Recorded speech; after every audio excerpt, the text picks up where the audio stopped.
नमस्कार, आरेकर किचनमध्ये सर्वांचे मनापासून स्वागत। आज आपण करणार आहोत व्हेज हक्का नूडल्स। मी यासाठी बाजारात इझिली अवेलेबल असणारी नूडल्सची पॅकेट वापरलेली आहे।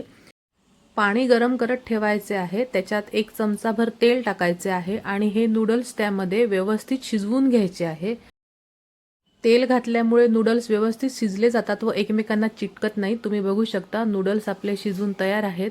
त्यानंतर त्यातील पाणी पूर्णपणे गाळून घ्यायचे आहे व त्यात थोडेसे थंड पाणी घालायचे, ज्यामुळे नूडल्सची बॉइलिंग प्रोसेस थांबेल। पाणी पूर्णपणे निथळून झाल्यानंतर नूडल्स परातीत काढून घ्यायचे व त्यात 1 चमचा तेल घालायचे व ते मोकळे मोकळे करून थंड करायचे। हक्का नूडल्ससाठी आपण काही भाज्या चिरून घेतलेल्या आहेत, ज्यामध्ये कांदा, कोबी, कांद्याची पात, शिमला मिरची, गाजर आणि आला लसूण मिरचीची पेस्ट आपल्याला लागणार आहे। एका कढईमध्ये तेल घेऊन त्यात 2 चमचे आपण आला मिरची लसूणची पेस्ट घालणार आहोत। ती तेलामध्ये व्यवस्थित परतून घ्यायची आहे। त्यानंतर आपण भाज्या परतून घेणार आहोत, त्यामुळे गॅसची फ्लेम मोठीच ठेवायची आहे।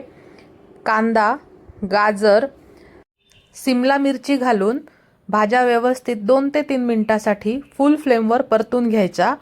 त्यानंतर यामध्ये कोबी घालून तो पण व्यवस्थित परतायचा। भाज्या परतून झाल्या की यामध्ये आपण सॉस घालूया। Green chilli sauce, red chilli sauce, soya sauce व चवीनुसार मीठ घालून परत एकदा परतून घ्यायचे आहे। त्यानंतर यामध्ये मोकळे मोकळे करून नूडल्स घालायचे आहेत। नूडल्स व्यवस्थित यामध्ये परतून झाल्यानंतर यामध्ये आपल्याला हक्का नूडल्स मसाला घालायचा आहे। काही मसाले पॅकेटमध्ये येतात, ते तुम्ही वापरू शकता। व्यवस्थित मसाला मिक्स करून घ्यायचा आहे आणि सर्वात शेवटी आपल्याला याच्यावरती बारीक चिरलेली कांद्याची पात घालायची आहे।